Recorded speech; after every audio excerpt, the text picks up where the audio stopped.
manda esse tipo de Que insumo. são insumos para a indústria de têxtil.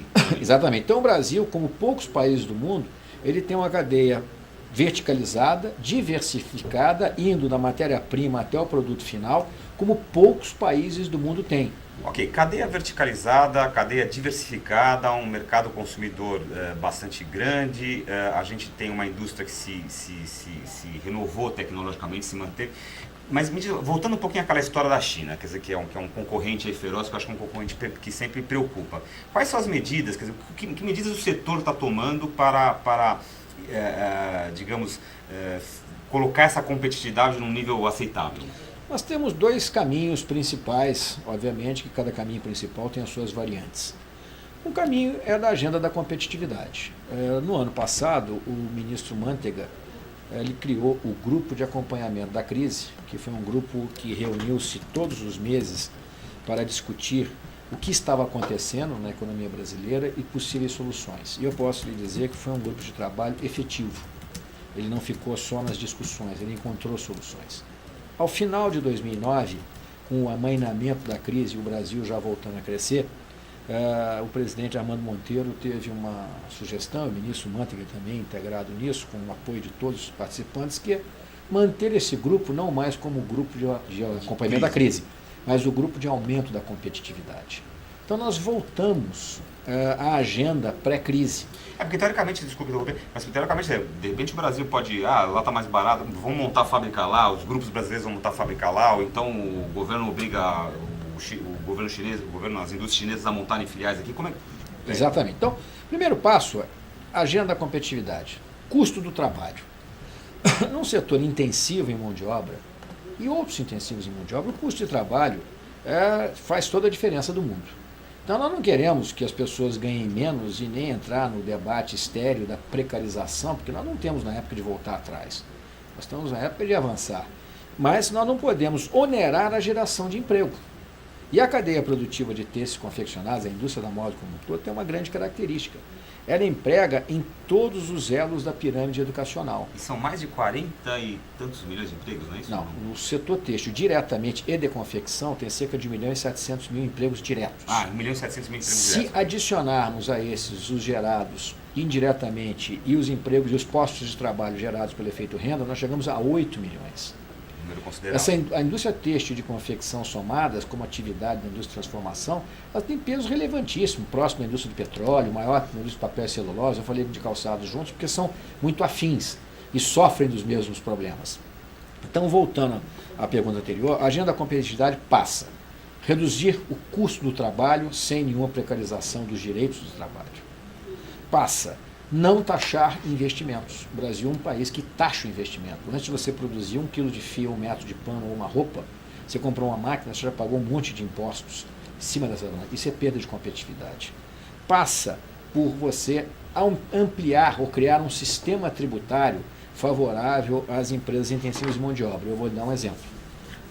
O foco central das nossas atividades tem sido, e será também em 2010, o fortalecimento da cadeia produtiva da confecção. Por quê? O regime tributário em que essas empresas formalizam-se e são competitivas é o Simples. O Simples, ele teve adesão da maior parte dessas indústrias. No entanto, o que o Simples traz? Traz a síndrome de Peter Pan. As empresas não podem crescer. Que se crescem, passam, automaticamente saem do simples e vão ter que ir para um patamar maior de imposto. Então, naturalmente, o que ocorre, chega no limite superior, abre-se outra empresa, abre-se outra empresa, abre-se outra empresa, e você perde com isso escala, sinergia, aumenta custos, dificulta acesso ao crédito, etc. Então, o Brasil, apesar de ser a maior indústria... É um feitiço que vira contra o feiticeiro.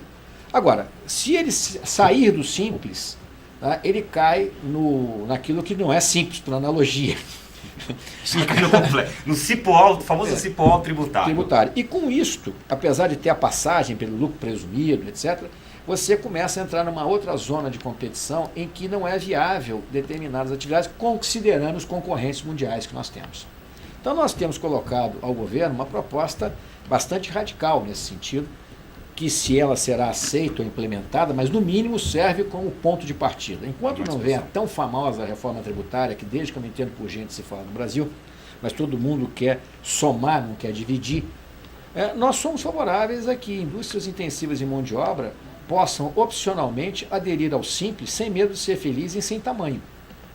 Ou seja, significará sem dúvida uma radicalização do processo do Simples, que é uma maneira óbvia que se encontrou para a competitividade formal. Evidentemente que fazer essa proposta e colocar isso de uma maneira como nós estamos colocando pode parecer pouco realista, mas é um ponto de partida. O regime vencedor é esse.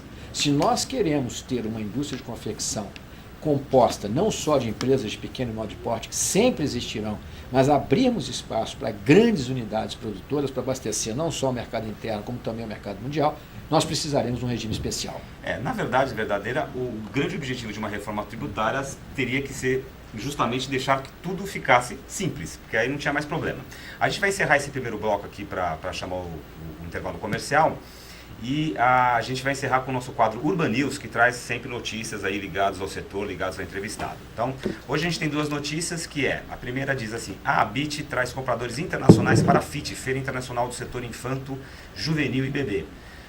Para o evento que aconteceu entre os dias 19 e 21 de janeiro no Expo Center Norte em São Paulo, a Abit, através do Tex Brasil, que é um programa que a gente vai falar logo no segundo bloco aqui, é um programa que incentiva a exportação de têxteis e confeccionados brasileiros, trouxe 5 compradores internacionais. A maioria deles veio ao país pela primeira vez e ficaram atraídos pela possibilidade de criar franquias e fechar negócios com as empresas brasileiras. E a segunda notícia diz que o BNDES agora também vai financiar serviços de design. Com o objetivo de incentivar o investimento privado em inovação, o BNDES passou a financiar serviços de design de produtos e embalagens, incluindo ergonomia e modelagem. As empresas que prestam esse tipo de serviço já podem solicitar seu credenciamento como fornecedores no portal de operações do cartão BNDES. A Abit, além de participar da discussão desse projeto, acredita que o mesmo seja extremamente importante para o aumento da competitividade do setor têxtil brasileiro. É muito bem-vindo que o governo brasileiro, através do BNDES, comece a financiar também serviços de design, porque o design é importante hoje na indústria, não só na indústria têxtil, como qualquer indústria que esteja atuante frente ao mercado consumidor. Então é uma notícia bem-vinda aí. A gente volta já após o nosso intervalo. Obrigado.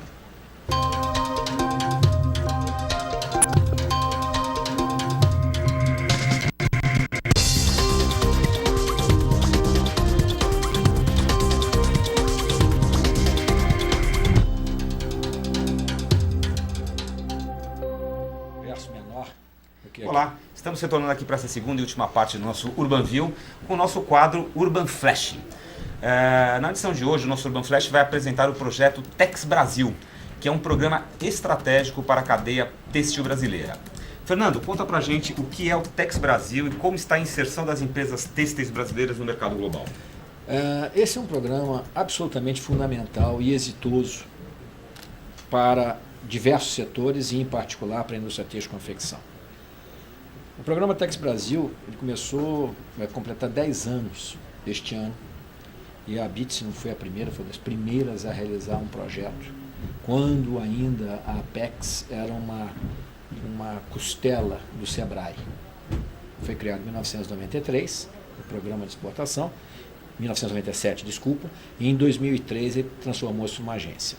Esse programa tem foco central na promoção, comercialização e internacionalização das empresas brasileiras. A Abit tem um dos maiores programas nessa área, inclusive já premiado. Recentemente fomos premiados de inteligência de mercado competitiva. E a Apex tem um grande mérito. Além de ter um corpo técnico competente, o Alessandro Teixeira como presidente, o Maurício, o Juarez, o Marco Aurélio, que é o gestor do nosso programa, ele estruturou esse trabalho do mercado mundial. Por que estruturou? O Brasil sempre exportou, mas a visão das exportações como um fator de desenvolvimento do país, ela sempre foi reduzida.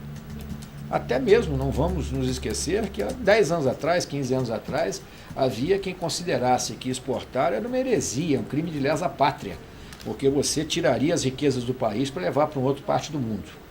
Mas ultrapassamos essa fase. E hoje, evidentemente, a relação internacional é muito favorável para o desenvolvimento. As marcas brasileiras, o estilo brasileiro, o design brasileiro, eles foram ganhando proeminência. E as empresas brasileiras foram ganhando conhecimento do mercado mundial.